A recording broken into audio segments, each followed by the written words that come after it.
I, Lorgar Aurelian, Primarch of the Word-Bearers, once bore the mantle of the Emperor's most devoted son. We were the pinnacle of loyalty, the embodiment of faith in a godless empire. Fools, they called us zealots. Little did they know the depths of our conviction. Our legion, the 17th, we were forged in the crucible of the Emperor's vision. While others swung their swords blindly, we wielded the blade of truth.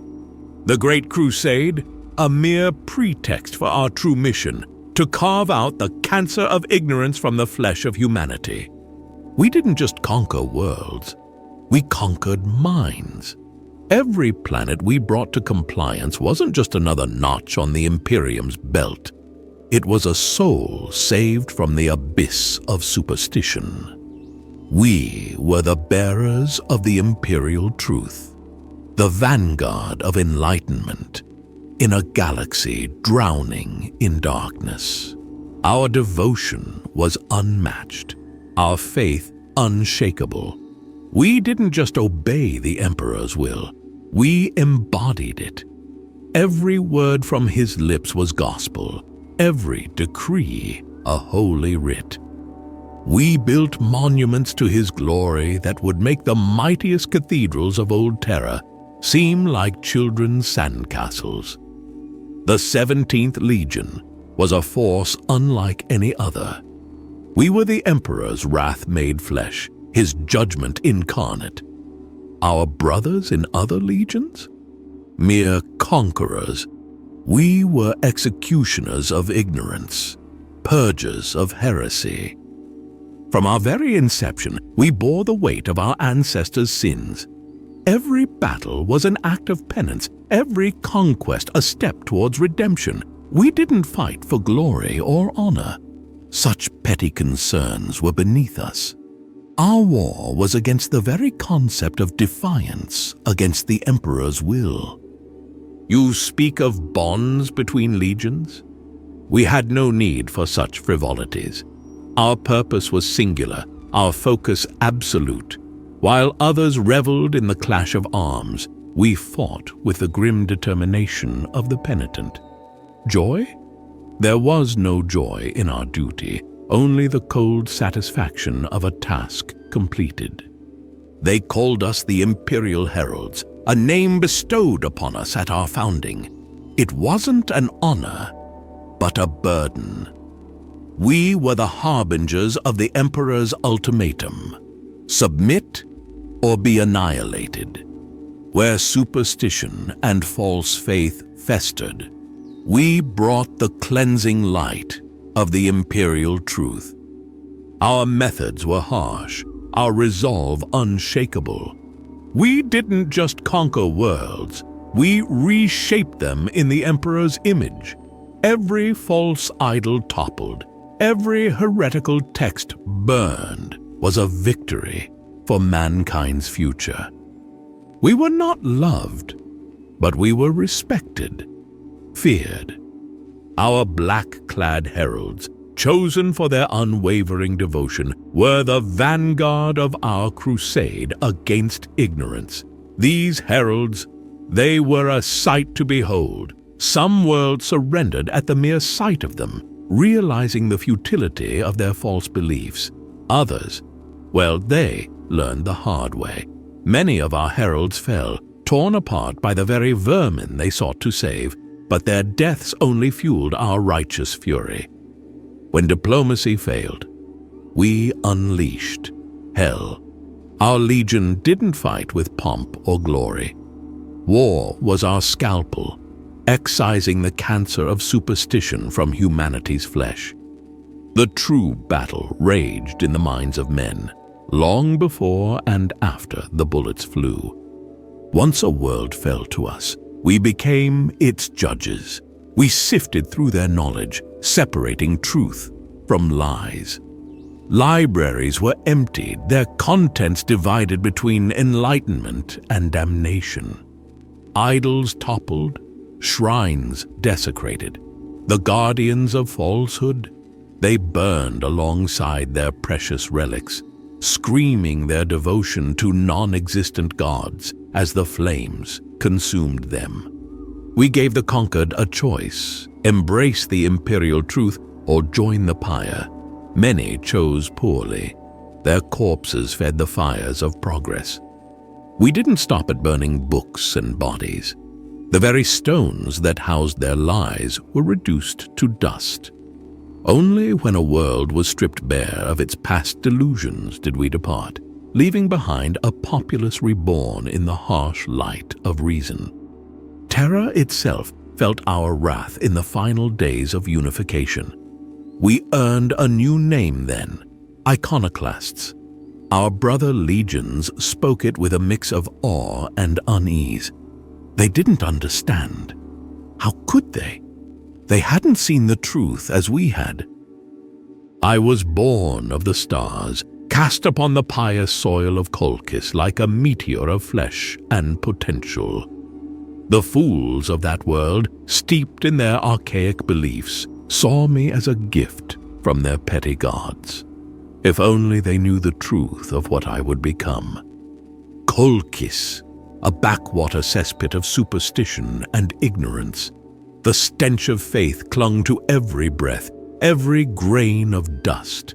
They worshipped their false idols with the fervor of animals, clinging to traditions as a drowning man clings to driftwood. Disease ravaged them, war tore them apart, yet still they prostrated themselves before non-existent deities. The Covenant, those decrepit priests, found me. They raised me in their temples, force-feeding me their lies. But even then, I saw beyond their pitiful dogma. My words, my charisma, it drew followers like moths to a flame. The masses hung on my every syllable, desperate for truth in a world of falsehoods. Corferon. He thought himself my mentor, my ally. In truth, he was nothing more than a stepping stone, a necessary evil in my ascension. The other priests, jealous wretches, they feared my growing power. They should have. Visions plagued me, glimpses of a future I couldn't fully comprehend. A warrior in bronze, a giant in blue. I saw them, knew them, long before they arrived. I preached of the one God, the true deity that would come to Colchis. The people listened. They believed. The godsworn grew, a cancer in the rotting body of the Covenant. My enemies, in their desperation, branded me a heretic. Heretic. Me, who would go on to reshape the very fabric of the galaxy. They thought to silence me, to stamp out the flame of truth I had ignited, but their actions only fanned the flames of revolution. The old ways were crumbling, the foundations of their pathetic faith quaking beneath the weight of my words. I was reshaping Colchis, preparing it for the arrival of the one true God. Little did I know then that this God would prove to be as false as those I sought to overthrow.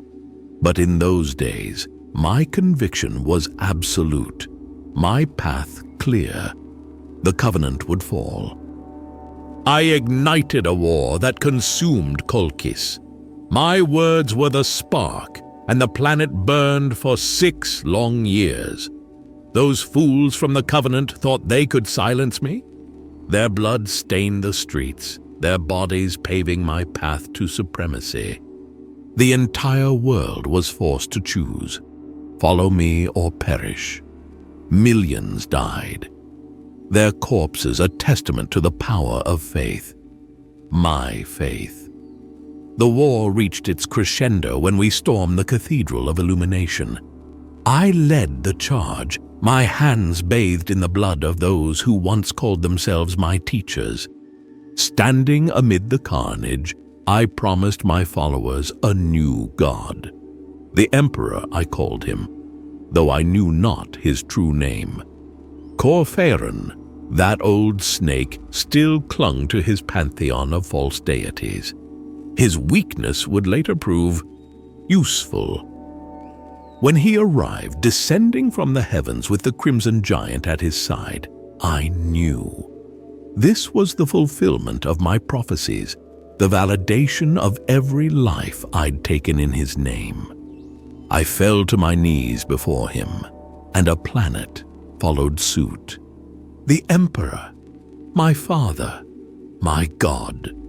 He spoke of a great crusade, of uniting humanity under the banner of the Imperium. I saw it for what it truly was, a holy war to spread his divine word across the stars. He gave me command of the 17th Legion, my sons born of my own flesh. I would mold them into the bearers of his truth, the heralds of his divinity. That he denied his own godhood only proved his divine nature to me. After all, what true God would claim divinity? I left Colchis behind, a world bathed in blood and faith, to join his grand design. The galaxy would hear his word, delivered by my lips and written in the blood of the non-believers. Every world we conquered would become a temple to his glory. Every life taken a sacrifice in his name. The Emperor spoke of some imperial truth, a doctrine of cold reason and atheism. But I saw through this test of faith. How could I deny what was so clearly divine? No, I would show him the true path. I transformed the 17th Legion into a force of righteous zealotry. The Emperor's divinity was undeniable to those with eyes to see. Even his vanquished foes recognized his godhood, whispering prayers in the dark corners of conquered worlds. From the moment I took command, I knew my purpose: to spread the truth of his divinity across the stars. I spoke endlessly of the Emperor's grand vision, but never once did I deny his godhood. Let the small-minded focus on destroying idols.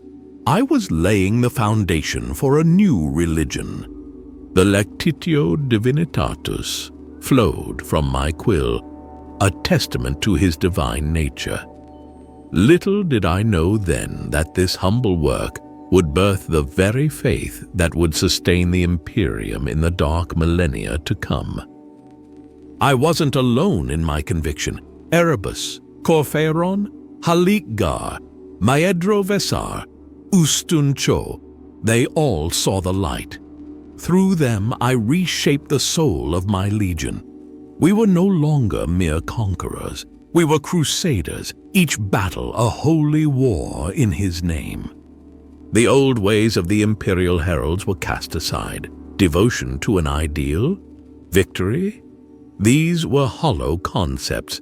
What mattered was the fire that burned within each warrior's heart, the unshakable faith that drove us forward.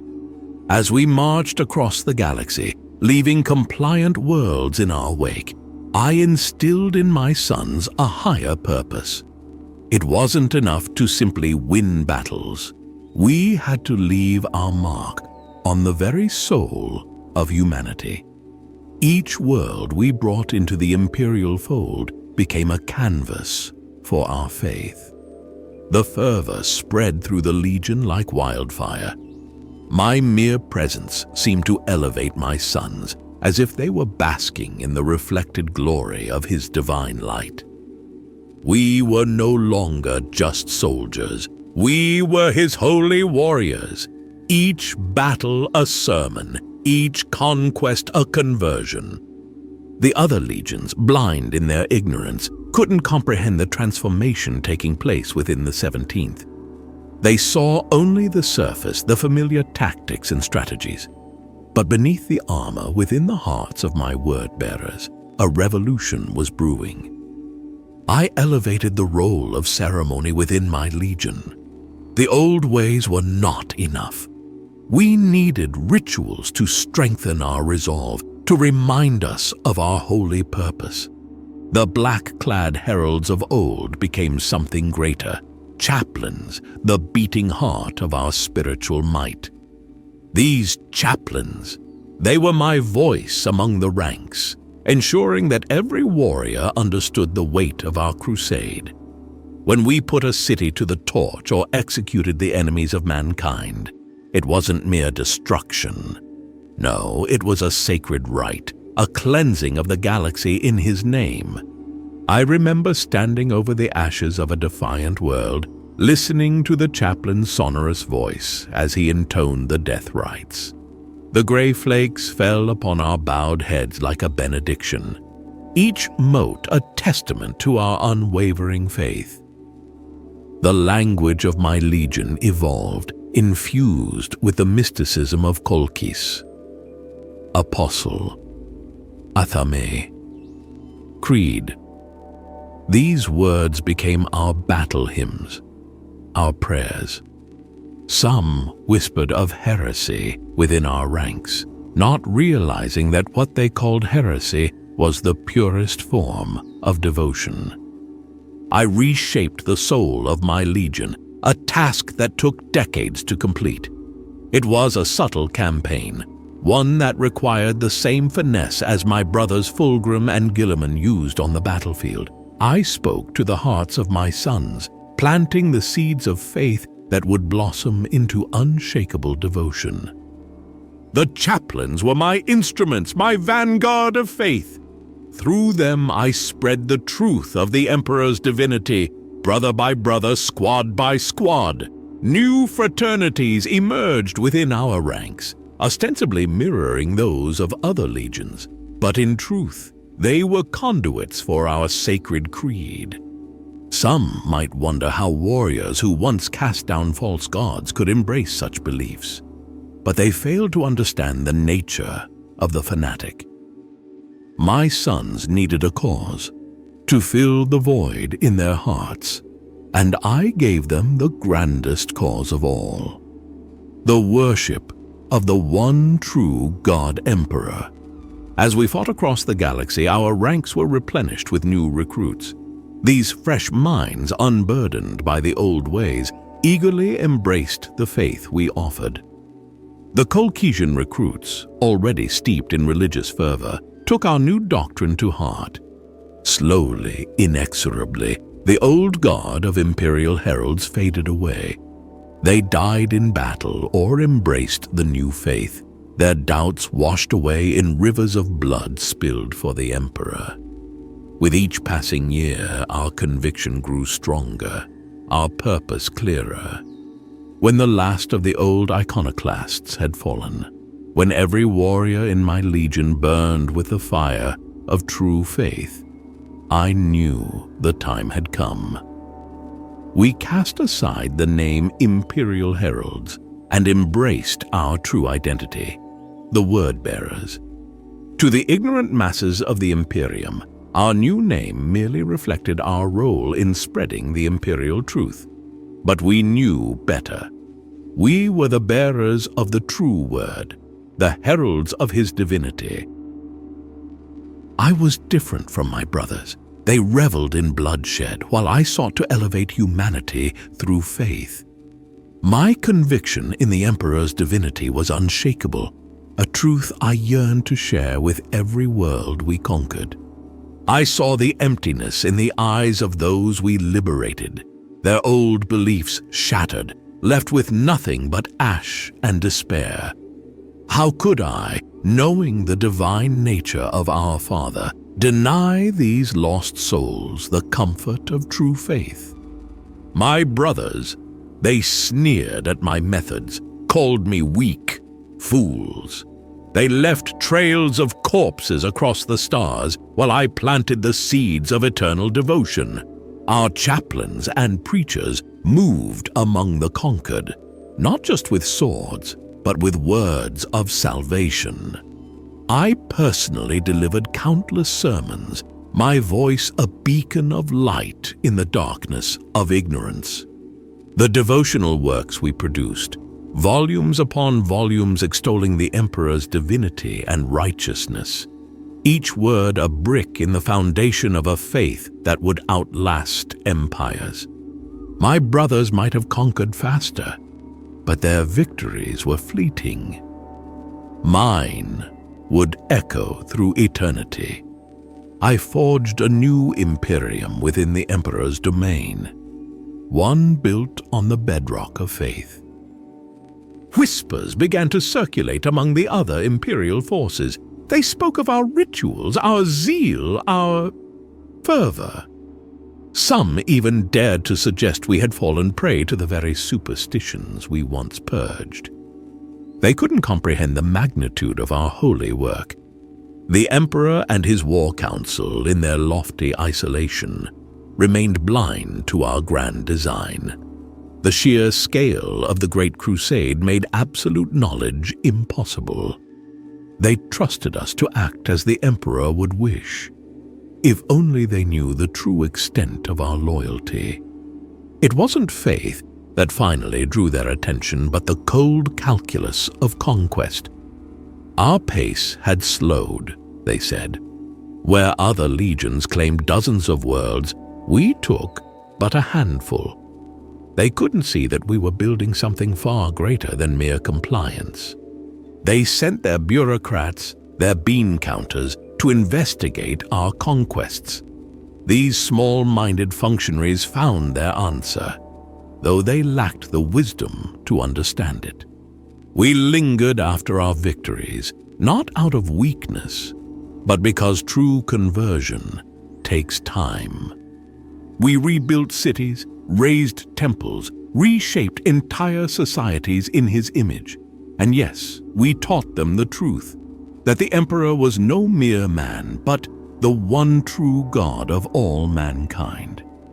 Our conquered worlds didn't just join the Imperium. They became living monuments to his divinity. As these petty officials scurried back to their masters with their reports, I knew a reckoning was coming. But I stood firm in my conviction. I led my legion with unwavering loyalty to the Emperor and his Imperium. Our conquered worlds paid their tithes without question, their faith in his divinity a bulwark against the darkness of the void. For nearly a century we spread his word across the stars, transforming entire systems into bastions of devotion.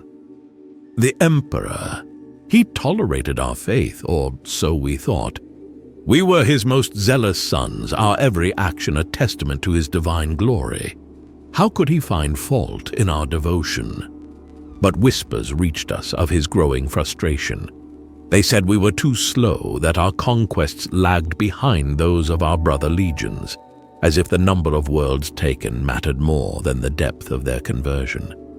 The Emperor's agents scurried across our domains, prying into our methods, questioning our faith.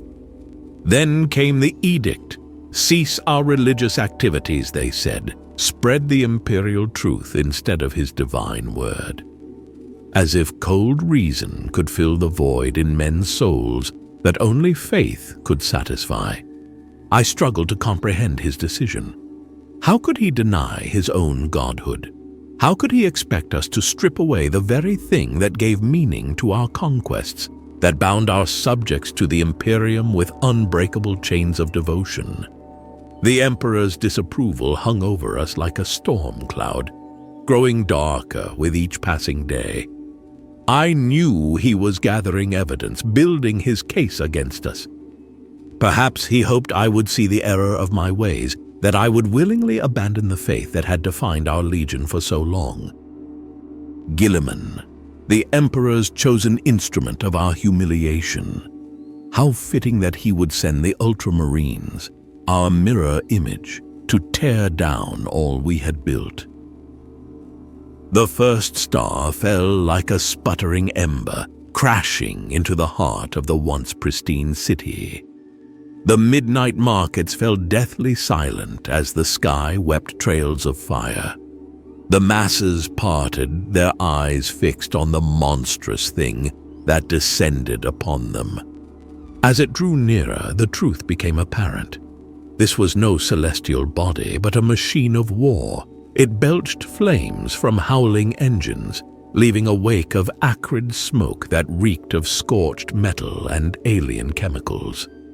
The craft's hull resembled some nightmarish bird of prey, its cobalt and tarnished gold plumage marred by the orange glow of superheated metal. Cyrene Valancian stood among the gawking throng, her 18th year still weeks away.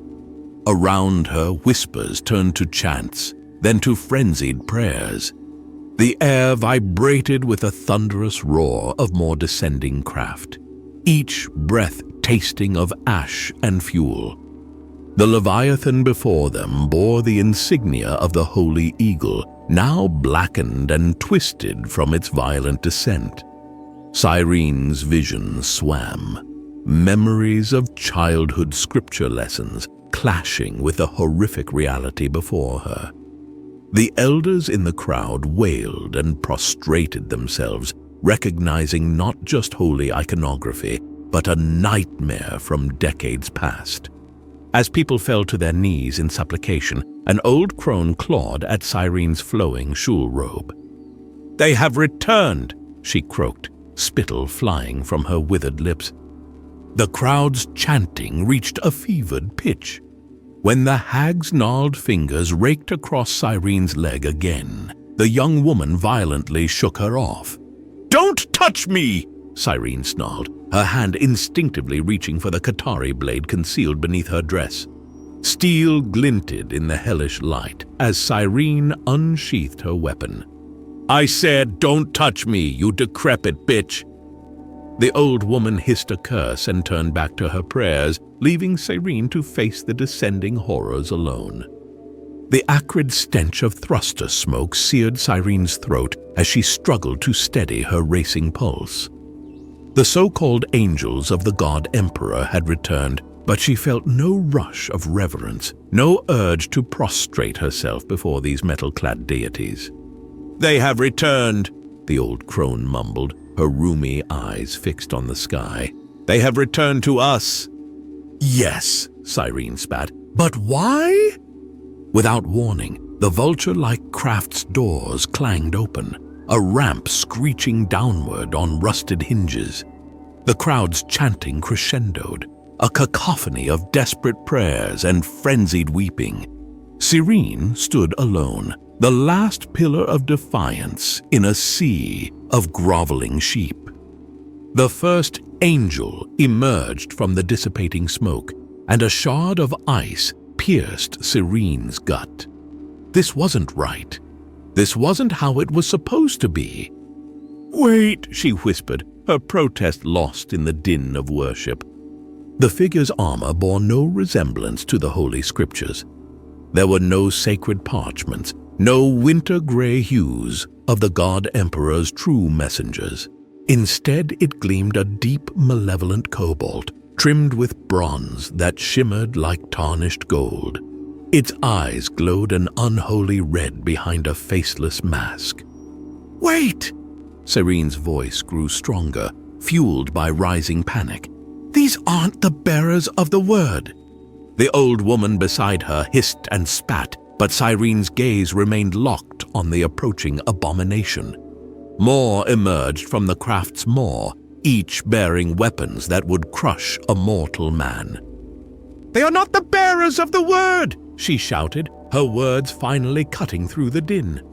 Curses and threats rained down upon her, but Cyrene stood her ground. As she drew breath to cry out once more, the false angels moved in perfect inhuman synchronicity. They raised their weapons, aiming into the sea of prostrate worshippers. Cyrene's accusation died in her throat. The lead figure's voice rumbled forth, distorted and alien through its helm. "People of Monarchia, capital of 4710, heed our words. We, the 13th Legion, come bearing the Emperor's decree. Your compliance with the Imperium has held for 6 decades, the creature continued, its tone devoid of emotion. With utmost regret, the Emperor demands all souls abandon Monarchia within 6 days. Your leaders have been informed. On the final day, A single distress call will be permitted. Confusion rippled through the crowd, reverence giving way to disbelief. The angel, sensing the shift, fired a single round skyward. The report echoed like a hammer blow to the skull, leaving ears ringing and hearts pounding.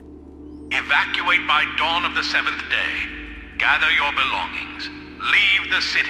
Resistance means death. Where are we supposed to go? The words tore from Cyrene's throat before she could stop them. This is our home!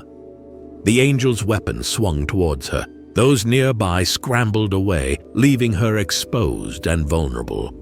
It repeated its cold directive, each word a nail in Monarchia's coffin.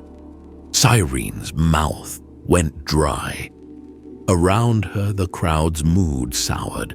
A bottle shattered against one of the warriors' helms. Demands and curses filled the air. She ran. The distinctive chatter of gunfire erupted behind her as she shoved through the panicking throng. The God Emperor's angels opened fire, their rounds tearing through flesh and bone with merciless efficiency. The city reeked of death and decay. 3 days had passed, and Cyrene still wandered its ravaged streets. Her once lustrous skin, a testament to her desert-dwelling ancestors, now bore a sickly pallor. Those eyes that had captivated so many lovers were sunken, rimmed with exhaustion. Hazel hair hung limp and greasy over her shoulders.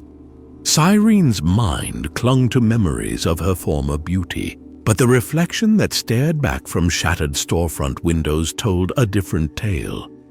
Dehydration had left her lips cracked and her mouth tasting of ash. The invasion's brutality remained etched in her mind, a festering wound that refused to heal. Resistance had flared up like a guttering flame, snuffed out in a mere hour.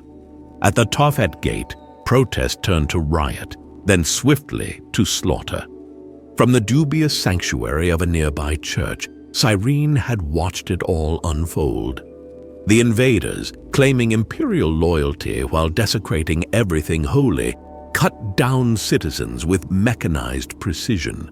Their war machines ground flesh and bone beneath merciless treads. Through the settling dust, figures emerged. Cyrene's lips had moved, forming words that tasted of bile. The warrior kings of Ultramar, the 13th Legion. Blasphemers masquerading as saviors, their resemblance to the word-bearers only magnifying their heresy. Communication with the outside world had been severed. Rumors spread like a virus through Monarchia's remaining populace. Some swore the invaders had destroyed Kerr's satellites before descending from the clouds. Truth or lies, it made little difference. The city was isolated, cut off from aid or hope. On the filthy streets, a vendor peddled rumors as readily as his wares. In the Kwame district, they stirred, not merely in Tophet, but Gulshia as well. Hundreds, possibly thousands, perished. He dismissed the massacre with a casual shrug, as though recounting trivial gossip. I depart this night. Battling demons Shul Asha is a fruitless endeavor.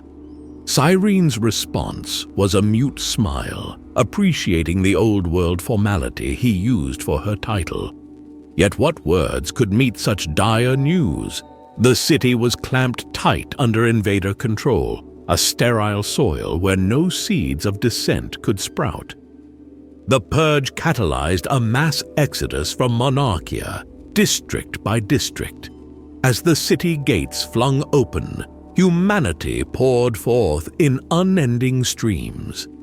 By dusk, the wealthy, a mix of merchants and high clergy known as speakers of the word, had secured escapes to their sanctuaries beyond the city, leaving in shuttles that speckled the morning sky, seeking refuge afar. Yet Cyrene lingered on her balcony, ensconced in the Giro apartment block's modest confines. She remained undecided about fleeing. Above, the relentless announcements echoed from speaker towers. Strict weight allowances are in effect for personal belongings on the evacuation craft. All residents of Inaga District are to report to Yael Shah Skyport or the 12th Trade Gate immediately. She ignored the droning warnings, her gaze fixed on the chaos below as people clogged the streets in desperate columns, directed by the 13th Legion like cattle to slaughter. Each soldier bore the massive, explosive-laden rifles, unifying them as harbingers of doom. Leaning against the rail, Cyrene witnessed the relentless cycle of tyranny and submission, the dance of the dominators and the subjugated. Her district was next, scheduled for Dawn's evacuation amidst curses and cries directed at the indifferent sentinels. The sacred Vox Towers, once the city's beacon of prayers and peace, now spewed the invaders' commands, their sanctity corrupted. Suddenly, she was spotted. The atmosphere grew dense with the heat of engine exhaust as a skycraft, cloaked in sloping blue armor and supported by whining turbines, approached her level. The occupants, false angels in the cockpit, scanned the building facades. Despite the chill of fear, Cyrene held her ground.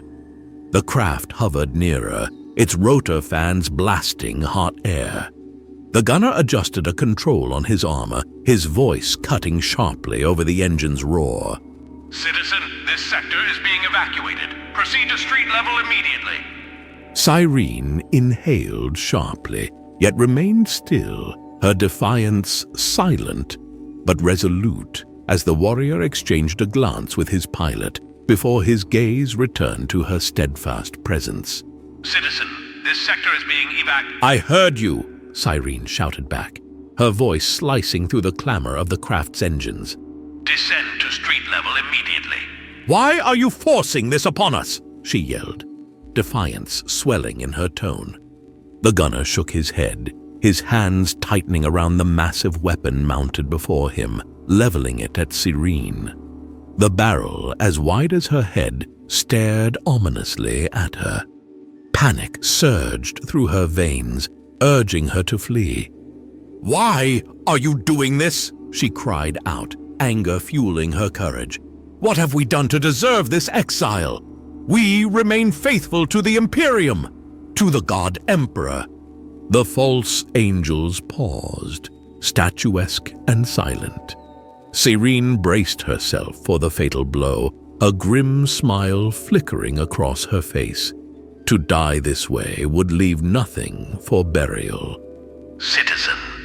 Her eyes snapped open. The warrior had lowered the weapon. The Emperor, beloved by all, has commanded the 13th Legion here. Observe our armor, our arms. We are his enforcers, executing his decrees. Descend to street level and leave this district. The God Emperor demands we forsake our homes. The warrior's snarl broke through, a harsh, mechanical rasp tinged with raw irritation, the first flicker of emotion from the invaders. Proceed to street level, he insisted, raising the cannon once more. I will end you here if you dare again to sully the Emperor's name, beloved by all.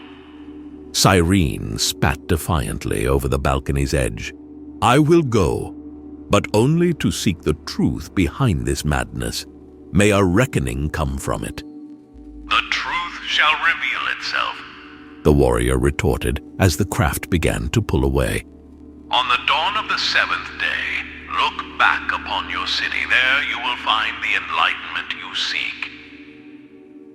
Thus broke the 7th dawn. Cyrene Valantian was perched upon a rise in the Galahe foothills, her traditional attire veiled beneath a long coat braced against the sharp bite of autumn's wind. Her hair whipped about in wild tendrils as she gazed upon the silent, motionless city to the east. Throughout the early hours, incandescent streaks ascended, each a landing craft of the 13th Legion, each retreating skyward now that their mission was complete. The sun kissed the horizon. Its pale gold light, deceptively cold despite its soft glow, washed over the minarets and domes of Monarchia, a city of unmatched splendor, its myriad spires bathed in the golden light of dawn. "Holy blood," she murmured, her voice stolen by awe, tears tracing warm paths down her cheeks, such wonders wrought by human hands. "Holy blood of the god emperor." The sky brightened ominously, too much too soon. Just beyond dawn, and already it blazed as though midday. Cyrene lifted her face, tears streaming, as the heavens themselves ignited with a secondary sunrise. She witnessed celestial fire raining down, beams of blinding light piercing the heart of the pristine city from beyond the clouds. But her vigil was brief. The brilliance of the solar lances soon robbed her of sight, plunging her into darkness, her ears filled with the death throes of a city. The earth trembled underfoot, throwing her to the soil. Most harrowing was the itch in her eyes as they failed her, the final vision they held, Monarchia succumbing to ruin, its towers collapsing into infernos. Blinded and forsaken by destiny, Serene Valantian screamed towards the skies, begging for vengeance as the birthplace of her soul was consumed by flames. Cyrene's vengeance brewed for 2 months. For nearly 9 weeks, the fleet carved a relentless path through the chasms of unspace, tearing through the immaterium with reckless abandon for safety or restraint. Ships were sacrificed, lives were forfeited, yet no moment was wasted. Reality itself quivered at their passage. The vanguard ship emerged from the immaterium, cleaving back into reality with engines shrieking in agony. As it surged from the fissure of its entry, it appeared as a dire spear cast from the warp, its trail a plasma mist tinged with insanity. Its engines thundered, a heavy, searing sound that shattered the void's silence. Adorned along its jagged spine, statues in marble and gold surveyed the cosmic expanse. Structures resembling armored temples, festooned with battlements, erupted from its hull. These cathedrals and myriad smaller shrines bristled with an arsenal of weapon turrets nestled within their highest reaches. This colossal vessel, formidable in scale and somber in its warlike prayer, was less a ship and more a floating fortress dedicated to sanctity and slaughter. The vessel's relentless advance vibrated its metallic skeleton, yet it did not decelerate. From its gargantuan boosters, constructed over decades by legions of laborers, streamed a blue-white wake, disintegrating into the cosmos.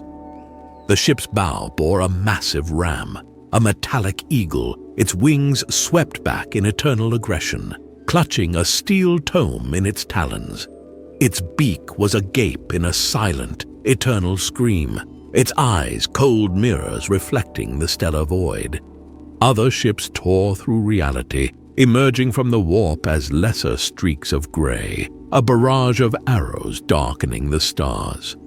First a few, then a dozen, swiftly becoming a fleet, and finally an armada. 116 vessels, among the mightiest armaments humanity had ever marshaled. Yet still they came, relentless, tearing through the dimensional fabric, striving to match the pace of their imposing flagship. This grim flotilla advanced in a loose array, the slower ships lagging as over 100 pressed towards a solitary blue-green planet. A planet already encircled by another battle fleet, poised for conflict. Within the armada, a formidable vessel sailed, overshadowed by the immense flagship leading the fleet, the battle barge De Profundis. In the common tongue of Low Gothic, its name ominously translates to "out of the depths." In the Colchisian dialect of its originating world, It bore the grave epithet, "From Despair."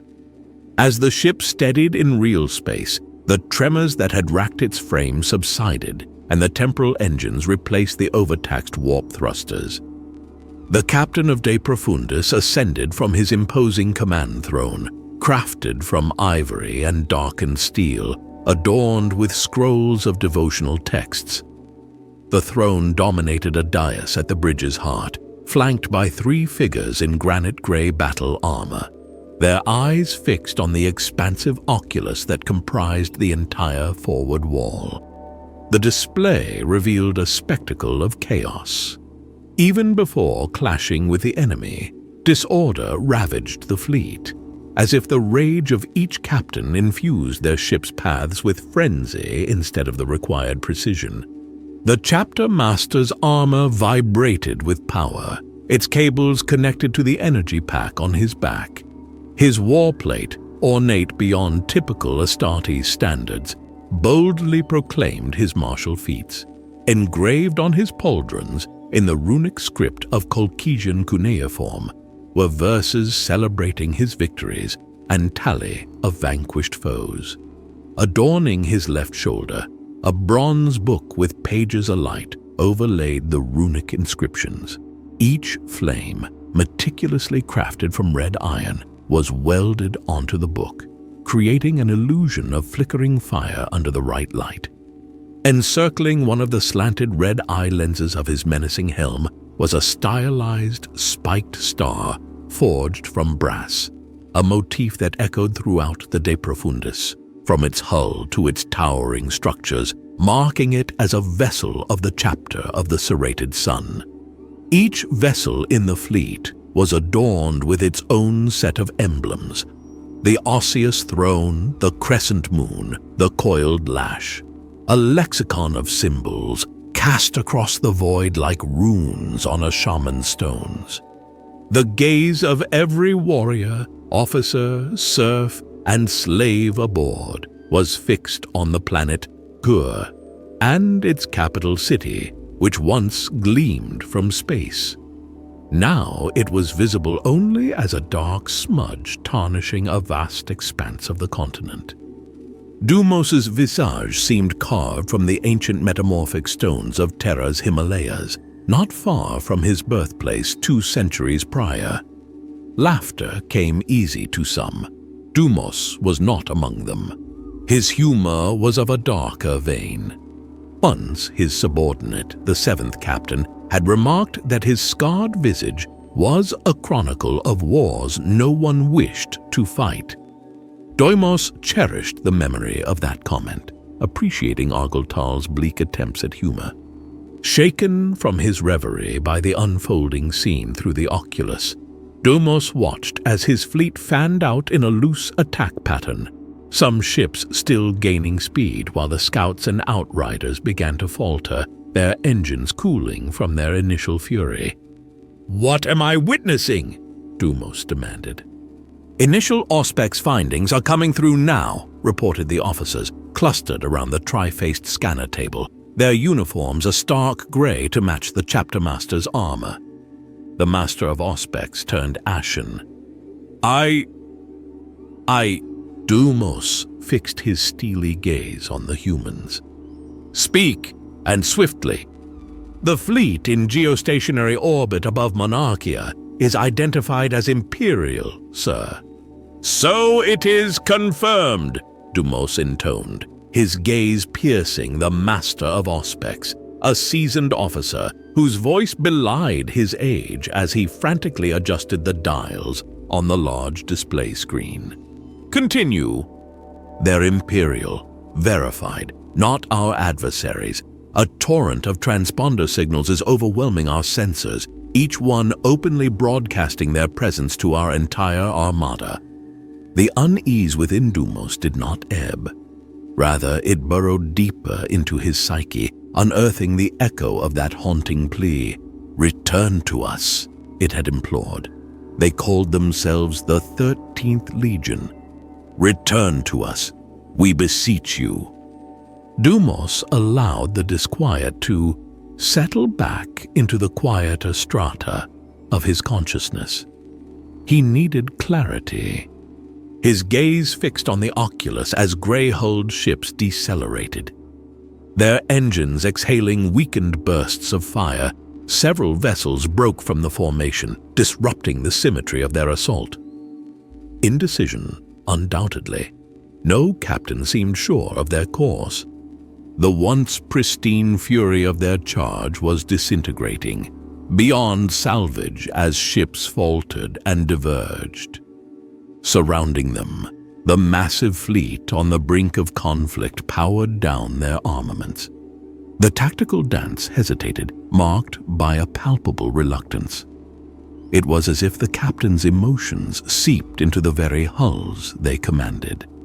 The enemy fleet was now within sight, mere dark forms outlined against the dense clouds of low orbit.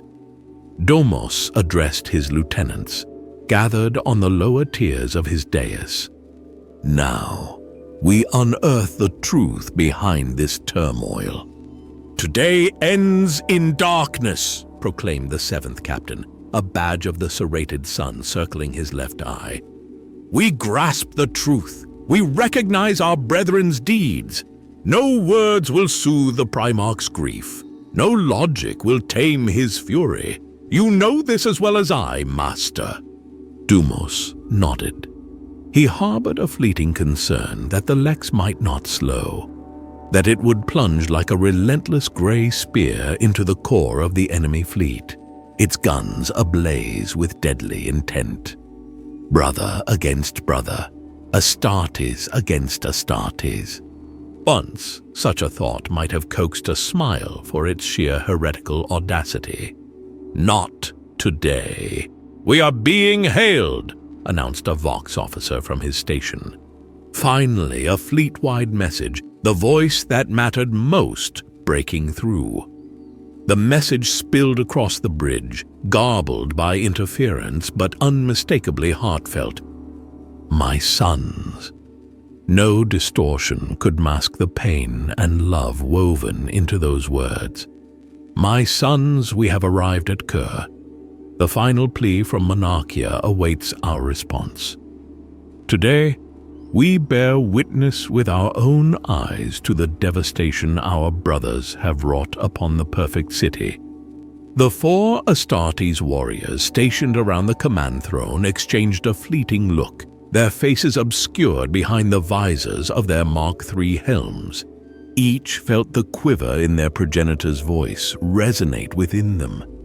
"My sons," the broadcast persisted, "blood begets blood.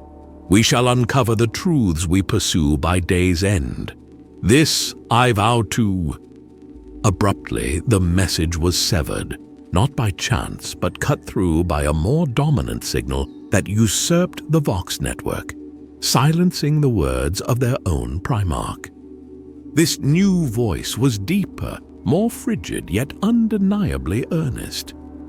"Warriors of the Wordbearers, I am Gilliman of the 13th Legion, Lord of Macragge. You are commanded to descend to the surface forthwith and convene at the core of what was once Monarchia. Coordinates are being transmitted. There shall be no resistance to this directive. Assemble your legion in full as decreed.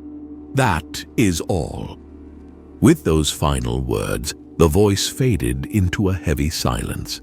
Nearly 100 beings, humans, servitors, and Astartes alike, stood mute on the bridge of De Profundis. A tense minute passed in utter stillness. Ignoring the others, the 7th captain broke the silence, his armored boots echoing ominously as he marched across the deck. "Argel Tal," Dumos called after him through his helm's Vox link. His visor displayed scrolling texts of the captain's biorhythms. With a blink, he dismissed an intrusive tactical overlay. The 7th captain halted, his gauntlet sketching the sacred aquila across his chest plate in reverence to the god emperor. "I am to prepare the 7th company for descent," he declared. "The truths we seek lie upon Kur's surface, amidst the remnants of the perfect city. I will have those truths, Dumos." The air was heavy, laden with dust and the smolder of smoke.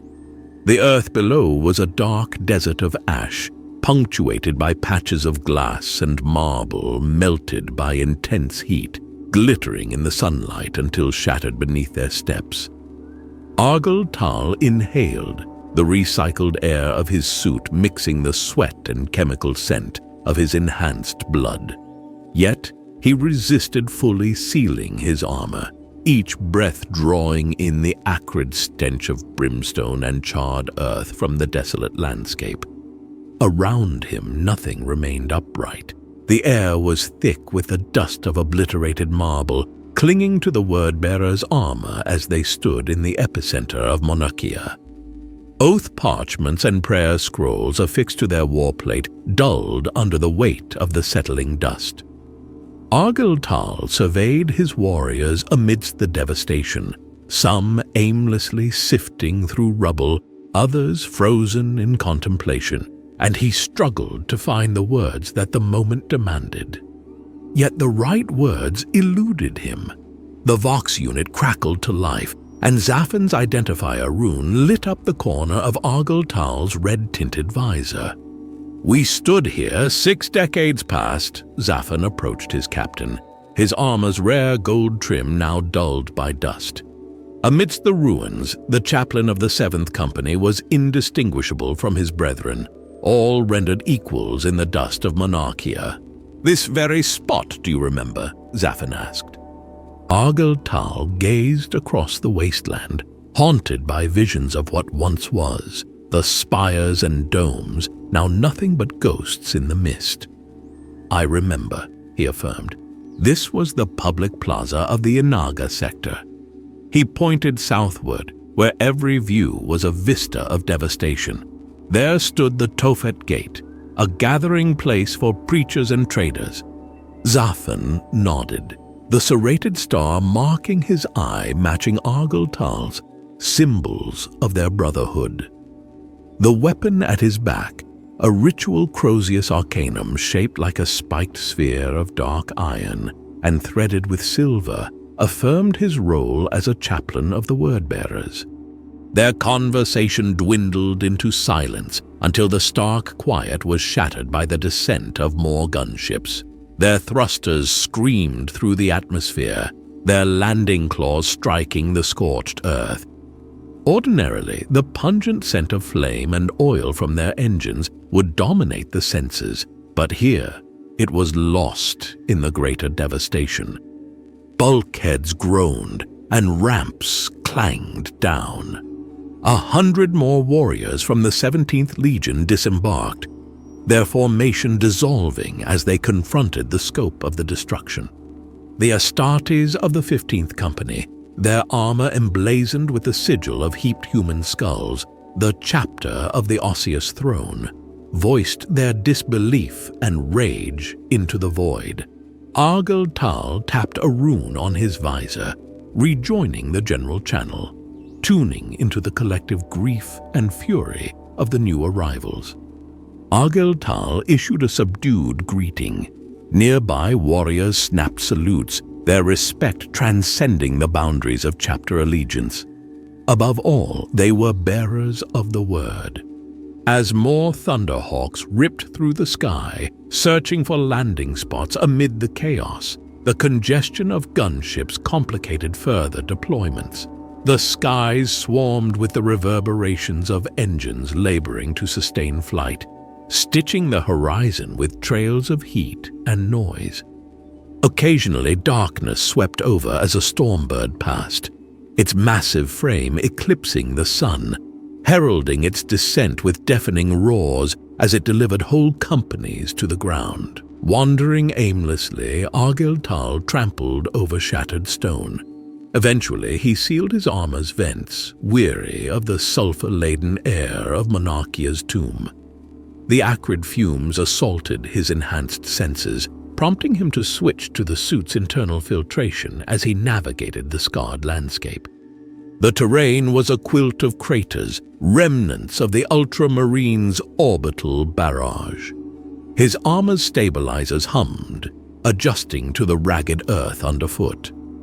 Argyll Tal didn't need to glance at his retinal display to know Zaffin was trailing him. The chaplain's presence was a constant echo at his back. "I feel as though we've lost a war without firing a shot," Zaffin voxed, his voice tinged with loss. "Yet look above, brother. Our father approaches." The sky dimmed again with the arrival of the final Stormbird.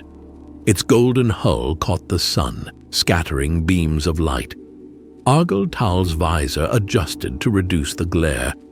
Amidst this fleeting majesty, a convoy of Thunderhawks, their blue hulls stark against the golden Stormbird, flew in tight formation. It was an escort of watchfulness rather than honor, a display befitting a prisoner, not a Primarch. Argyll Tal's gaze sharpened, his visor magnifying the scene. The armaments on the ultramarine gunships were unmistakably aimed at the Stormbird of the Wordbearers. "Do you see this?" he voxed to Zaffin. "An affront so blatant is difficult to overlook," the chaplain returned, his voice edged with incredulity. "Were it not before my eyes, I would deem it a falsehood." As the lander continued its descent into the ravaged city, Argyll Tal and every nearby wordbearer pivoted, their movements synchronized with the trajectory of the looming vessel. "This reeks of history unfolding," Zaffin muttered, a rare crack in his stoic demeanor. "Steel your spirit, brother. Guard your essence." For the first time, Argyll Tal detected a strain of apprehension in Zaffin's tone, adding weight to his own mounting unrest. "Answers," Argyll Tal declared, his retinal display scrolling through data on his bolter's ammunition and his suit's power levels. "That's all we seek, Zaffin." Together, they led the 7th Company deeper into the city, toward the congregation of their legion. 100,000 warriors stood mute under the fading sun. 100,000 warriors arrayed in flawless ranks, bolters gripped in gray gauntlets, helms tilted skyward in stoic pride. 100,000 pairs of crimson lenses fixed forward. They were marshaled by squads, commanded by sergeants, grouped into companies, led by captains, organized into chapters, directed by masters. At the forefront of each company, standard-bearers hoisted banners that rippled high, their colors dimming in the settling dust. Sergeant Malner bore the emblem of the Serrated Sun chapter, its icon towering over the war banners of its 3 component companies, dominant in both stature and symbolism. A bronzed circle, spiked at its edges, mirrored the mark beside every warrior's left eye, adorned with 68 skulls strung on dark iron chains, trophies of both human and alien champions, each a remembrance of a foe vanquished. The Serrated Sun, painted with the blood of Astartes and consecrated by chaplains, encircled the left eye socket of each skull. Above the assembled legion, similar emblems clattered in the breeze, their metallic chimes a somber dirge, while the company banners fluttered. Argyll Tal advanced with his fellow commanders of the Serrated Sun, leaving their ranks formed in disciplined columns. Though their chapter lacked the Primarch's favor, reserved for mightier chapters composed of 20 or more companies, they still earned their place at the vanguard of the Legion. Navigating through the ranks of his motionless brethren, Argyll Tal tuned into the secure Vox channel established by the 7th Company before their descent. "Stand firm, brothers. Enlightenment beckons." A sequence of 10 Vox clicks echoed back, signaling the ascent of each squad sergeant in his command.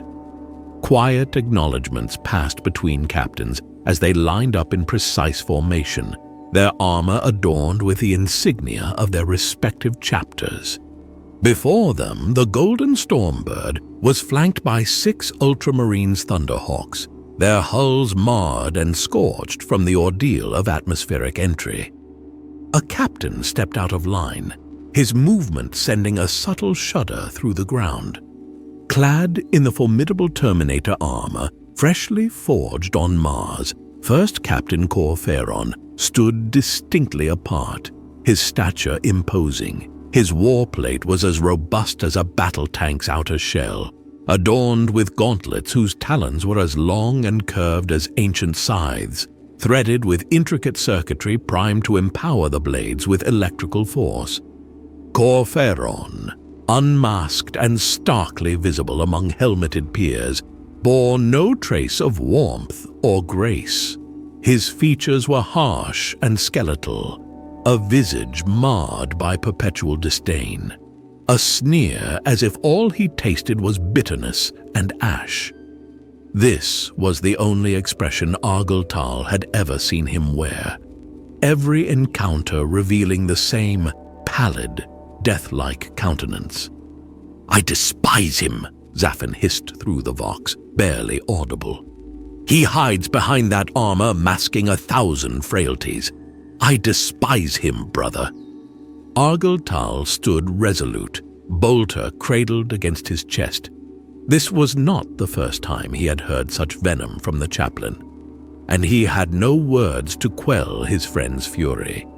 "I understand," he murmured, hoping Zaffin would cease his bitter tirade. This was not the moment for such discord. He is a pretender, not a true Astartes. Zaffin's grievance resurfaced with vehement force. "He is tainted. This is not the time to dredge up old resentments. Such negligence is why you will never wield a Crozius," Zaffin snapped back. Corferon's rise to first captaincy, underpinned by his deep spiritual connection and role as Lorgar's foster father during the Primarch's formative years, was no mystery. Together, they had endured the sacrificial rites and insurrections that had nearly shattered Kolkis before its unification under Lorgar's rule. When the God Emperor had arrived on Kolkis to bestow upon Lorgar the command of the 17th Legion, Corferon was already beyond the age for Astartes transformation. His exaltation came through rejuvenating surgeries, costly bionics, and selective gene enhancement, a testament to his value in the eyes of the Primarch. Yet despite leaving his humanity behind, he never truly joined the Astartes ranks. Argyle observed him now, a monument to genetic alteration. Respect tempered his speech, even if esteem did not. Corferon spat onto the scorched earth, his spit sizzling as it corroded the stone. It was then that Argyle re-engaged the Vox channel with a blink to Zaffin's rune. Is it merely his imperfection that rankles you?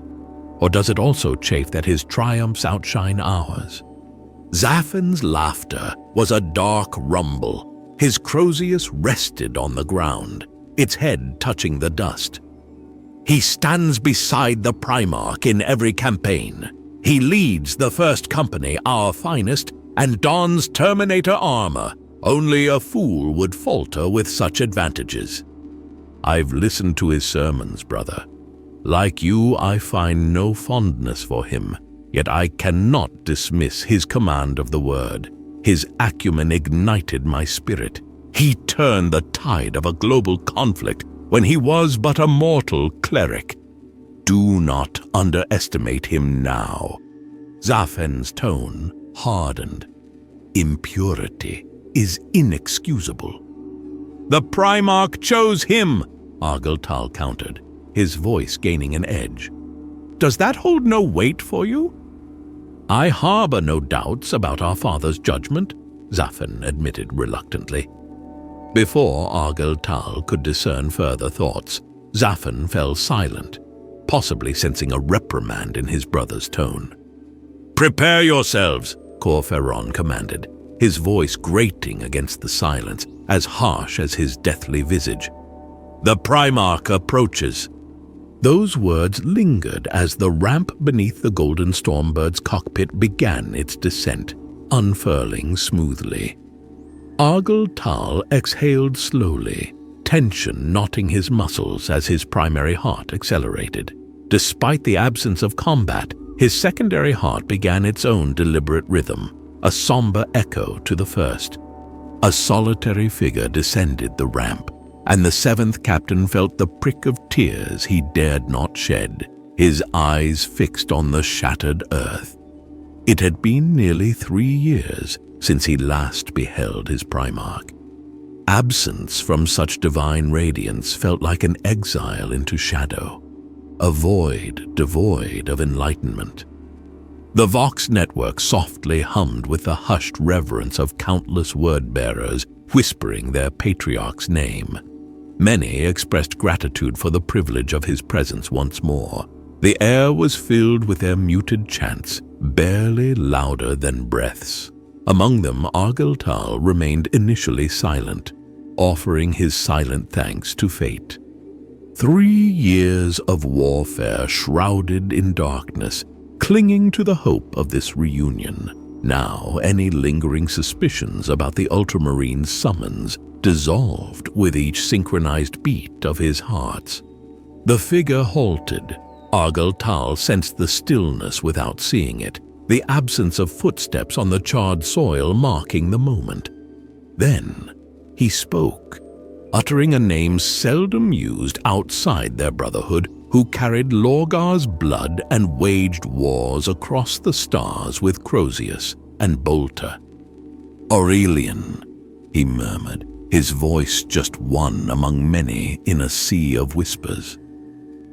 Finally, Argyltal lifted his gaze, confronting the sight of a demigod poised amidst the ruins of a dead city. The 17th Primarch was recognized across the burgeoning Imperium by many monikers.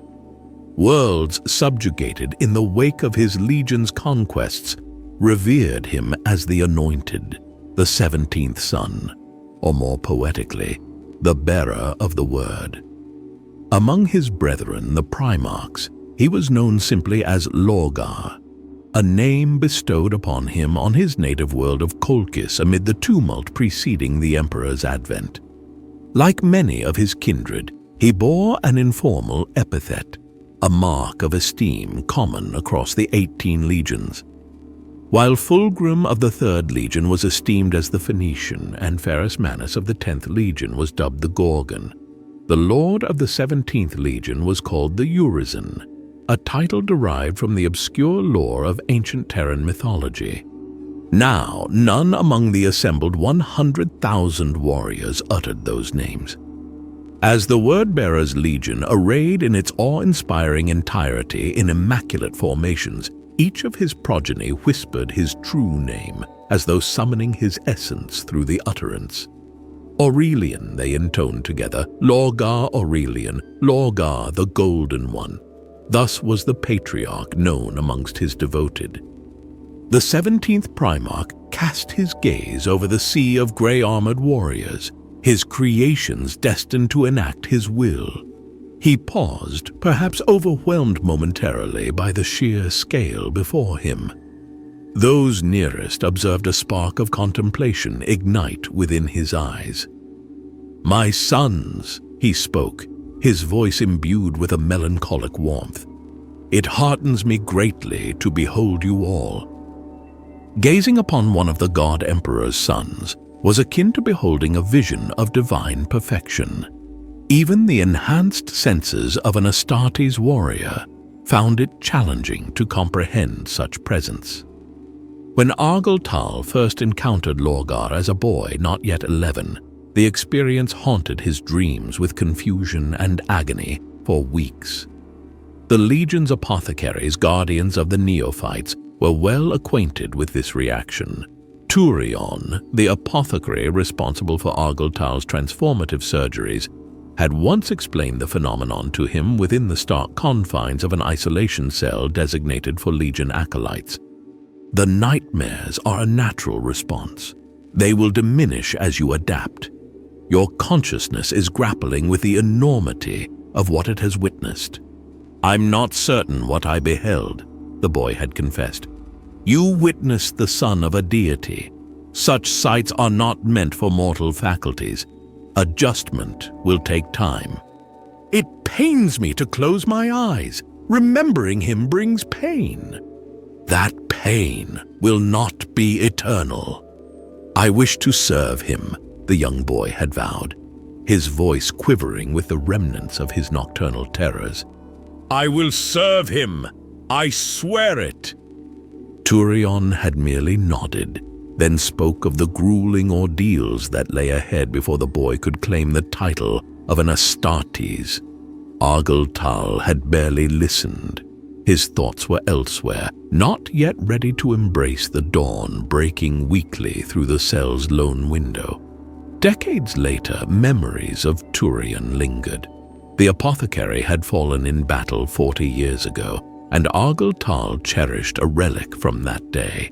A curved, fractured alien blade, a grim trophy from the battle that claimed Turion's life. He kept it for remembrance. This practice, deemed morose by the chaplains and suggestive of a mind clinging to darkness, involved collecting the weapons of fallen foes, especially those that had felled his brethren.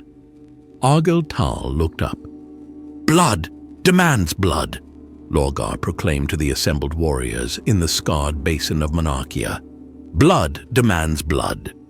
In his father's overwhelming presence, Argyll Tal disciplined himself to observe only fragments of the Primarch's aspect, avoiding the full brunt of his overwhelming aura.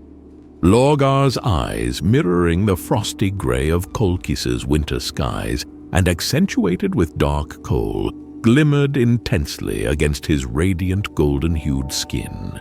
Argyll Tal's helmet lenses transformed his vision into a realm of shadow-drenched tactical displays, yet none of the Primarch's intricate details were lost to him.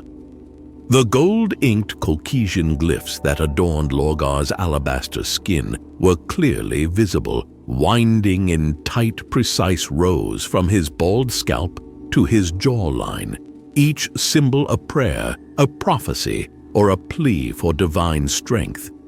Where Lorgar's regalia concealed his skin, the sacred text continued, acid-etched into the golden plates of his armor. Despite his regal bearing, the 17th Primarch eschewed ornate ceremonial gear. His armor, though gold, bore no more embellishment than the Mark III suits worn by his captains. The parchments and scrolls affixed to his breastplate and shoulder guards spoke not of personal glory, but of solemn vows to his father and unwavering service to the Imperium's populace. "And so we arrive at this juncture," Lorgar spoke, his voice never escalating beyond a murmur. It needed no amplification. It reached the ears of those nearest and transmitted clearly across the Vox to those at the back. "And so we arrive, yet still they delay the answers we are owed." The fierce yet poised confidence exuding from Lorgar was beyond the grasp of simple human speech. His lips, twisted into a sardonic half-smile, belied the passion of a poet even as he stood amid the ruins of his grand designs. In his grasp, held by golden gauntlets that hesitated to lift it, was a Crozius as tall as an Astartes. Illuminarum was his singular nod to grandeur. Crafted with an ivory shaft and a black iron grip, its head was an orb of darkened adamantium, adorned with silver leaf runes and bordered by spikes as long as a human forearm, giving it a savage look that contrasted with the philosophical demeanor of its bearer. Despite its exquisite craftsmanship, Lorgar's Crozius was a symbol of might devoid of beauty. Worlds had burned under its swing, and every chaplain in the Wordbearer's Legion wielded but a lesser echo of it. None among Lorgar's sons, even those long absent from his side, could miss the tension in their father. The Primarch's eyes frequently darted back to the landed Ultramarines' Thunderhawks, vigilant for any movement. A hint of stubble shadowed his usually immaculate face, something Argyll Tal had never observed before. Lorgar then turned away from his legionnaires, his gaze settling on the stoic gunships. His whisper, though soft, reached every ear. Guilliman, brother of my blood, if not my heart, approach and account for your folly." As if on cue, the gunship's ramps began to descend. The Legion absorbed their father's final whisper as the Ultramarines revealed themselves. "Bearers of the word," he intoned, his warning as soft as silk yet fraught with tension. "Stand vigilant and be wary of betrayal." A mere 100 warriors faced off against a legion of 100,000. A single company of Ultramarines, led by their Primarch, had landed amidst an expanse of grey armor. Argyll Tal oscillated between wonder at the audacity and insult at the disregard, ultimately settling on a mix of both, his irritation mounting. "The 19th Company," Zaffin relayed over the Vox, eyeing the Ultramarines' banner as it fluttered in the gentle breeze, showcasing a white horse with a flaming mane above a row of numerals. Curious. Argyll Tal studied the banner, the white horse seeming to gallop through fire. Known as Ethon Company, the Ultramarines' 19th had a reputation that extended beyond the confines of Guilliman's forces. Ethon, the company's namesake, was reputedly commanding an entire Imperial expedition, far from his Primarch, noted for his stern diplomacy and strategic acumen. His command suggested a level of trust and autonomy rare among the Astartes. They take their name from a creature of Macragian lore, Zaffin noted. Aethon was a mythic steed that pulled the chariot of the sun across the heavens. Argyll Tal suppressed a frustrated gesture. "With all due respect, brother, that holds little interest for me now." "Knowledge is power," the chaplain countered. "Focus," Argyll Tal retorted sharply. "Remember the Primarch's words." Zaffin acknowledged with a terse buzz of static over the Vox. As the final gunship's ramp descended with hissing pistons, Argyll Tal tensed, his frame rigid with anticipation. The 13th Primarch emerged, his honor guard in tow, followed by an unexpected figure. "No," Argyll Tal breathed, his voice edged with disbelief. "Blood of the God Emperor," Zaffin murmured under his breath. Lorgar watched the unfolding scene with a sardonic grin. "Malcador the Sigillite." Alongside the heavily armored Primarch, a frail figure in plain robes moved with a stark contrast. Human, utterly slight beside Guilliman's towering form, the First Lord of Terror held a staff adorned with dark metal and clattering chains, crowned by a twin-headed eagle.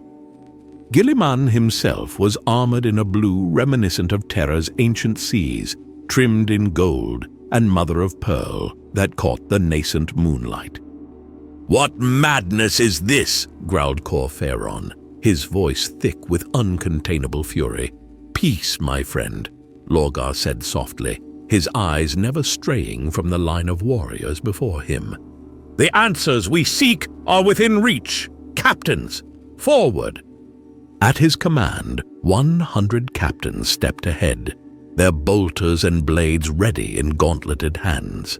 Behind them, 100 chaplains, distinguished by their golden adornments and crozius mauls, kept a measured pace back. Arrayed behind these warrior priests, 100,000 word-bearers held their formation, undeterred by the cratered terrain beneath them. Argyll Tal wrenched his gaze away from Guilliman, finding the Lord of Macrag's noble countenance as unbearable as that of his own progenitor. Guilliman's eyes, devoid of doubt or curiosity, seemed carved from the hardened facade of a statue, embodying pure dignity. The 7th captain stifled a shudder and shifted his focus to the Sigillite.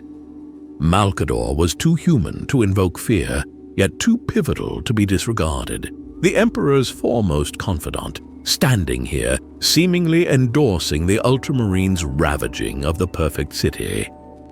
Argyltal's grip on his bolter tightened. "Brother," Lorgar's voice was deceptively calm, veiling the undercurrent of sorrow his sons recognized swirling within him. "And Malkador, welcome to Monarchia." With these words, he gestured towards the ruins, his usually composed features twisting into a pained grimace. "Lorgar," rumbled Guilliman, his voice echoing like distant thunder, calling out nothing more than his brother's name. Argyltal scrutinized the utter lack of emotion in Guilliman's tone, less humanity than the mechanical constructs of the Legio Cybernetica. "Primarch Lorgar," Malkador greeted, inclining his head slightly. "It pains us all to convene under such dire circumstances." Lorgar advanced a step, his Crozius casual on his shoulder. "Does it now? It pains us all. You seem untroubled, brother." Guilliman remained silent, and after a tense pause, Lorgar's gaze shifted to Malkador. "Answers, Malkador," he demanded, striding towards the midpoint between his legion and the assembled Ultramarines. "What transpired here? What lunacy has been permitted to flourish unchecked?" Malkador drew back his hood, revealing a pallid, almost ghastly face. "You cannot surmise, Lorgar." He shook his head, feigning dismay. "Is this genuinely unforeseen for you?" "Answer me!" Lorgar bellowed. The Ultramarines recoiled, some instinctively brandishing their weapons, rattled by the outburst. With a dramatic flourish, Lorgar extended his arms wide, embracing the scope of the devastation once more, spittle flying from his enraged shout. "Answer for your deeds here. I demand it." "What do we do?" Zaffin's voice crackled over the vox. What's happening?" Argyltal remained silent, his weapons, a blade and a bolter, suddenly burdensome in his grip as he watched the Ultramarines, their shock blatantly evident. Though they maintained their formation, the ripple of unease was unmistakable. "What have you done to my city?" Lorgar's voice was venomous, hissed through a facade of a smile.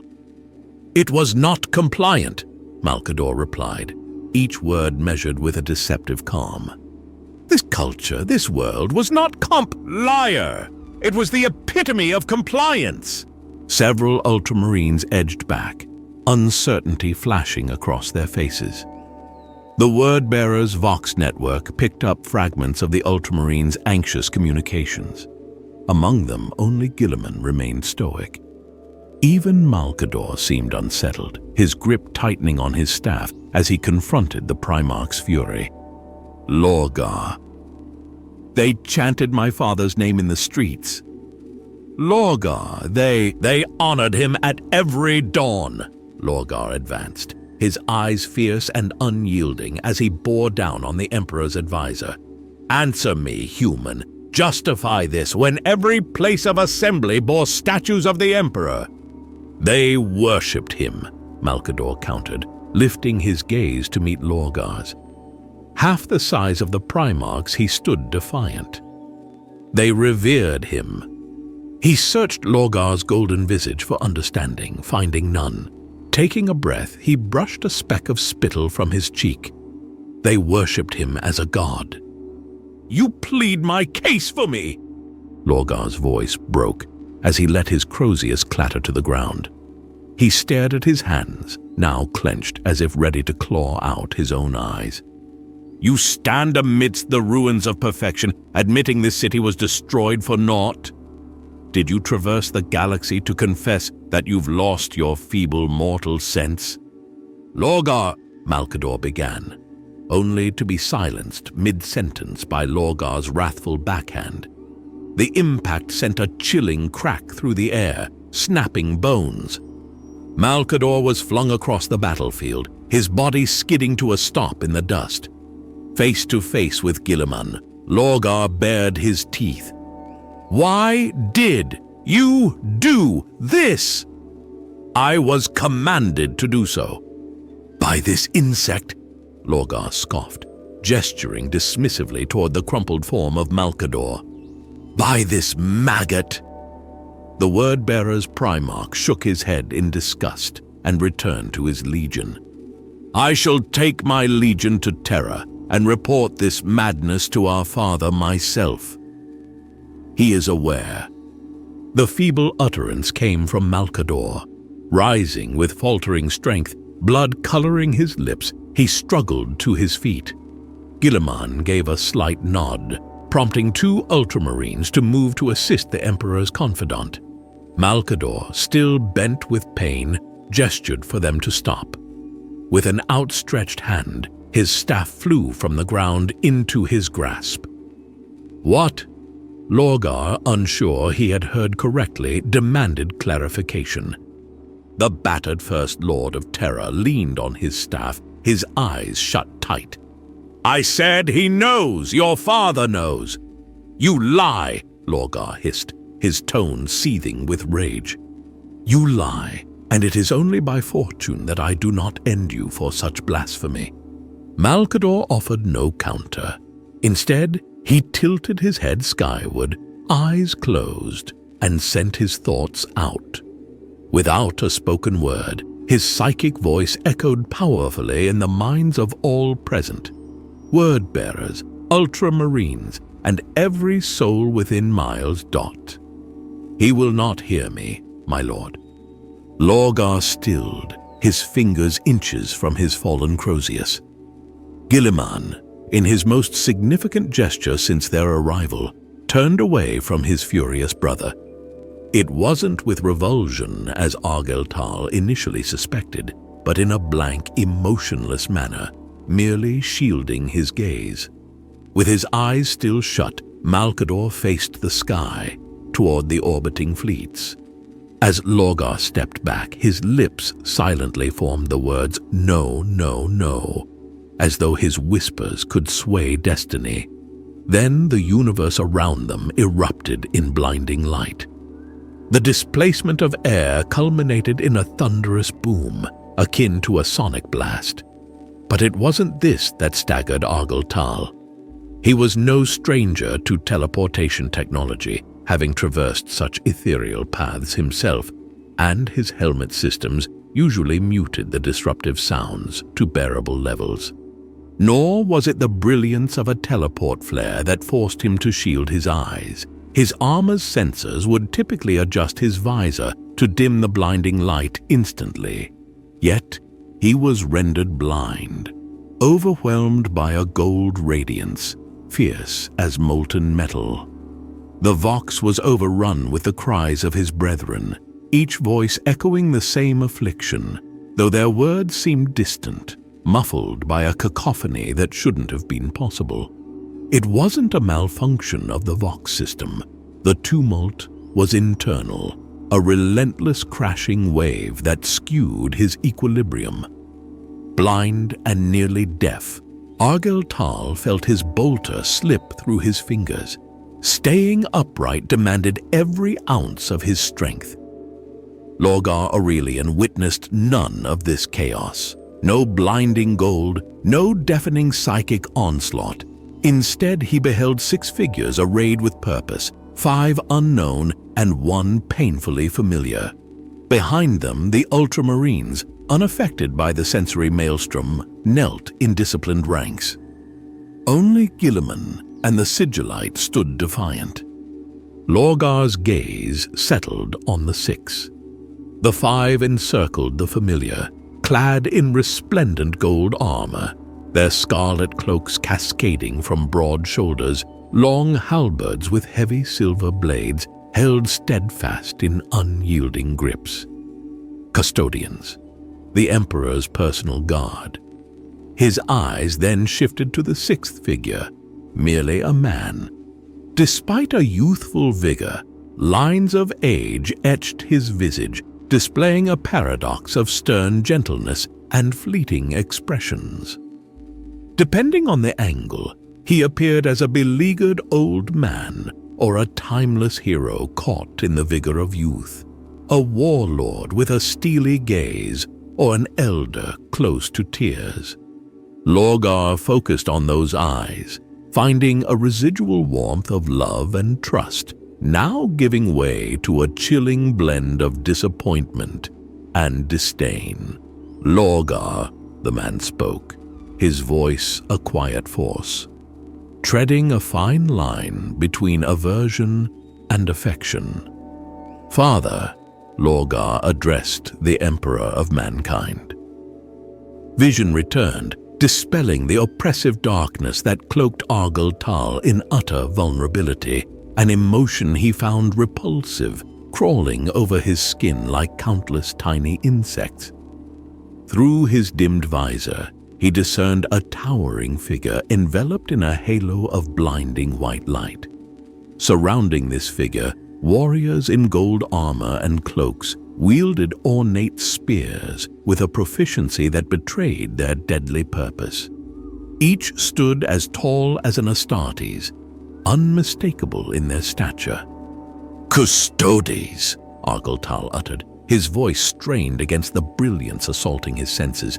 It's thee," Zafin faltered. "I know who it is," Argyll Tal growled, each word a battle against the overwhelming luminance.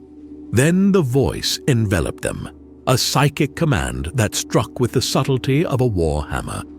"Kneel," it demanded, echoing with a force that brooked no defiance. Their muscles complied involuntarily, despite the internal revolt many felt against such compulsion. Argyll Tal was among those whose spirit raged against the coerced submission. 100,000 word-bearers found themselves kneeling in the dust of what was once a city of compliance, now a symbol of their subjugation, a legion brought to its knees by the decree of the Emperor.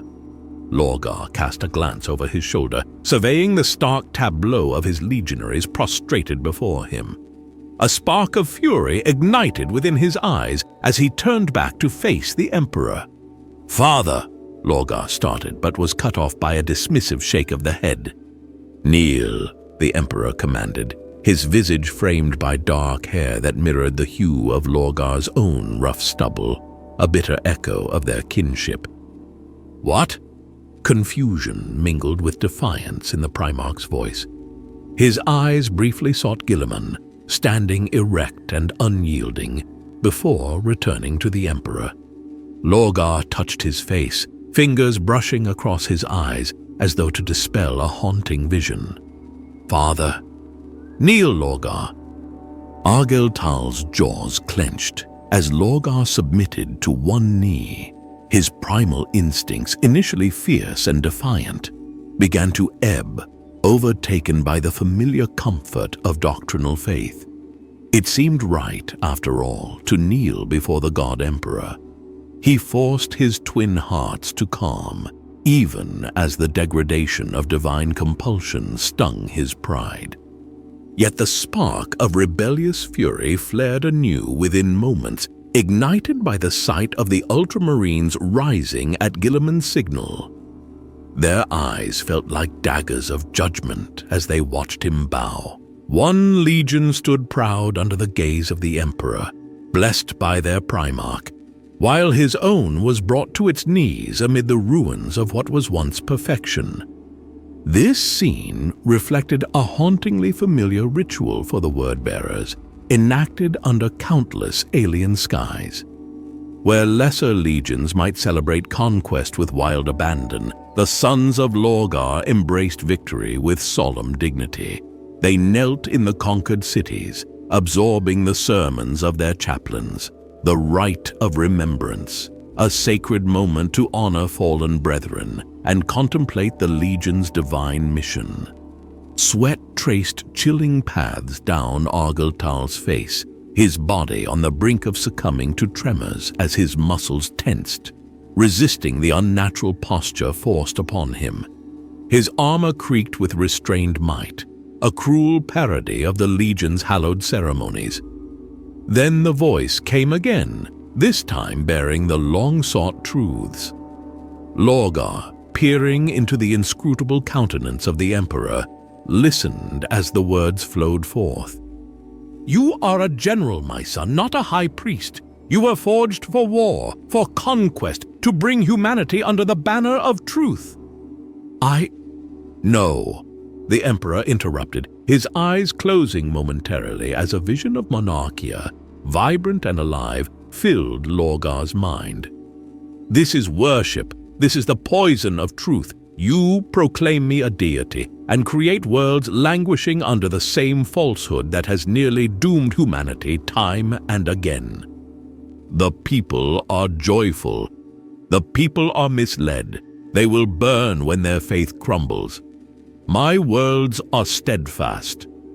Lorgar stood, his voice ascending with his form. My legion cultivates the most devoutly loyal worlds in your Imperium. It is not my Imperium. The words hammered into Argyll Tal's consciousness like a volley of bolter fire. For a fleeting, bitter instant, he checked his retinal display for life signs, half convinced of his imminent demise. Already kneeling, the force of the revelation might have driven him to the ground anew. It is the Imperium of man, the empire of humanity, enlightened and saved by the truth. Lorgar's response was defiant. I speak no lies. You are a god. Lorgar, I will not be muted because you disdain the sound of one single word. In your grasp, 1,000 worlds turn. By your decree, 1,000,000 ships traverse the void. You are immortal, undying, omniscient across the cosmos. Father, you are a god in all but name. The only act left is your admission. Lorgar, the voice now bore an oppressive force, heavy and suffocating, battering into Argyll Tal like a tempest of engine exhaust, searing his armor and casting him forcibly to the ground. His brothers, too, were toppled, their armor clattering against the dust.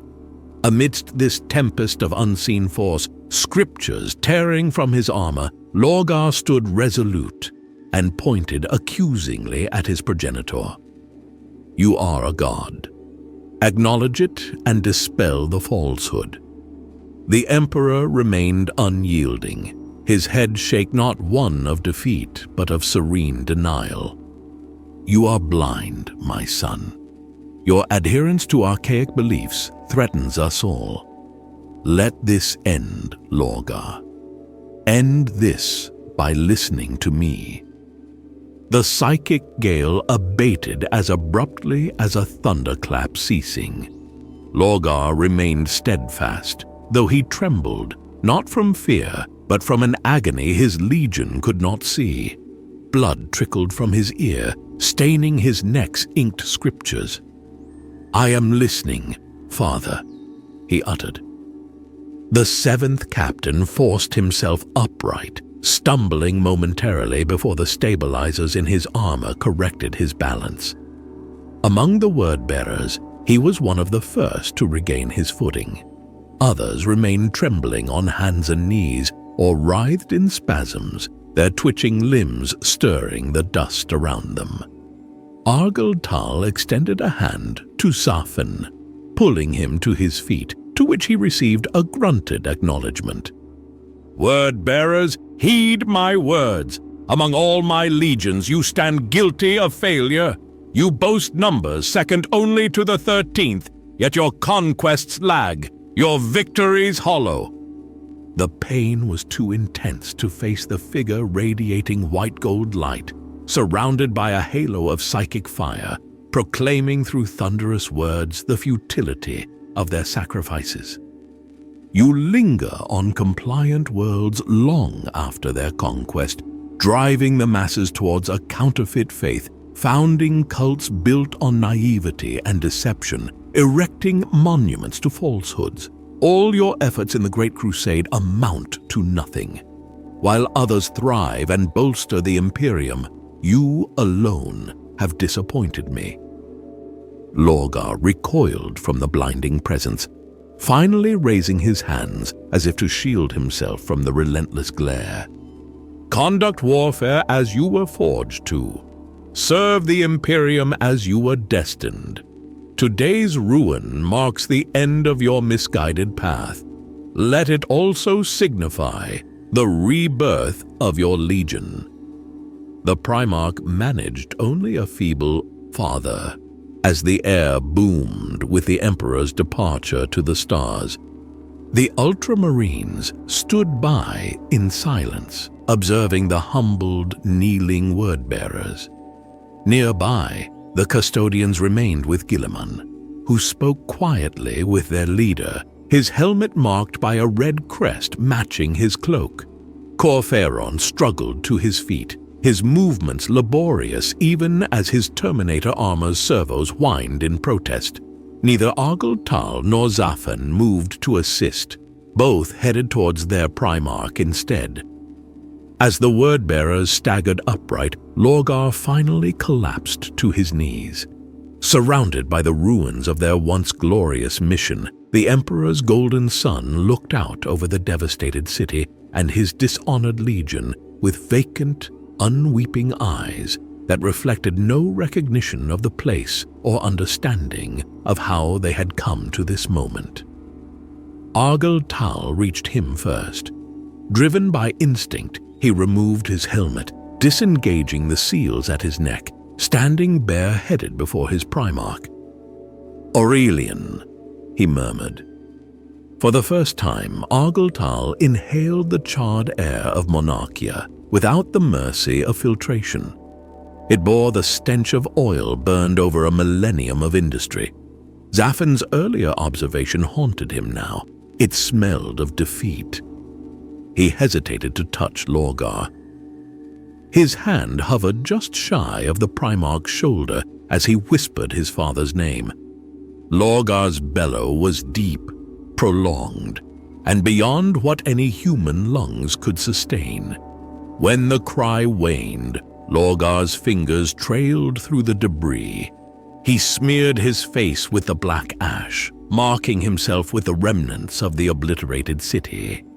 Zafan's voice cut through the tension. "The Ultramarines witness this. We need to move him." Streaks of tears carved through the ash on Lorgar's face. Together they tried to lift him. Surprisingly, Lorgar resisted the weight of his own despair, spitting onto the ash-covered ground as he rose with their support. Both sensed the tremors racking his frame, yet neither spoke of it. "Guilliman?" Lorgar spat the name venomously, shrugging off Argel Tal and Zafan as if shedding chains. Life flared back into his eyes, now burning with a feral light as he fixed Guilliman with a charged stare. Guilliman's expression remained cool, detached. "Does it please you," Lorgar sneered, "to see me humiliated?" Guilliman was unmoved, his breathing even. He responded as if no question had been posed. "Our father has charged me to deliver one final message." "Then speak it and leave." Lorgar reached for his Crozius, pulling it from the ashes. Dust cascaded from its spiked head. "These 5 custodians," Guilliman indicated with a nod, "are not alone. 15 more await on my flagship. The Emperor has decreed they accompany you, brother." Argel Tal closed his eyes against the final insult. After groveling in the wreckage of their supposed failures and enduring the Emperor's declaration that their sacred victories were hollow, came this humiliation. Lorgar's laugh, heavy with scorn, cut through the tension, his face streaked with the grime of Monarchia. "I refuse, they are not needed." "Our father deems otherwise," Guilliman retorted. "These warriors will serve as his eyes as your legion re-enters the Great Crusade." "And does our father assign watchdogs to oversee you? Do they linger in your esteemed realm of Ultramar, cataloging every step?" There's a hint of a smirk on your lips. "These others may not perceive it, but I know you too well, brother.